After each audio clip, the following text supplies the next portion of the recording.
Ka sa akong regalo nimo karon mutaga sa vlogger. Pasama sa vlogger. Salamat. Barkoy. Ay, nga no, salamat. Ay, pare ko pasalamat ka ni Roland Vlog ina. Roland Vlog Aspe. Oh, Aspe ha. Roland Vloggers. ina guys. Guys, pasalamat ka ni Roland Vlog nga na tagaan ko gamay nga kwarta. 10 pesos para ikipet ng kape. Na. Ano kay? Siya. Istorya sa. Ano kay malangan ta? Dali na ba kay Dito ta mo istorya. Di karon na kinam tani.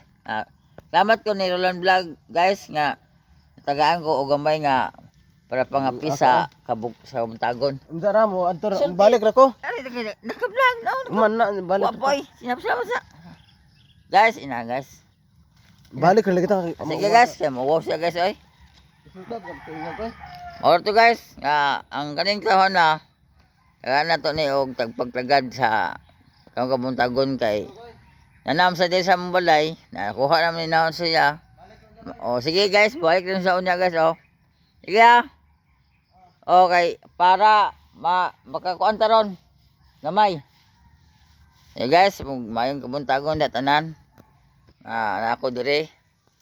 Bag-og yun ako mata ni gipukaw ko sa akong kauban nga magpa kuan siya pasiga sa barangay hall kay abtan ba na akong kumpare guys nga gabaktas amo ni nga amo din siyang gi pa chat out sa taga yung Isonia sa Cebu nga lapu-lapu mo ni nga karon naka istorya mi ginagmay salamat ka sa tanan o salamat guys.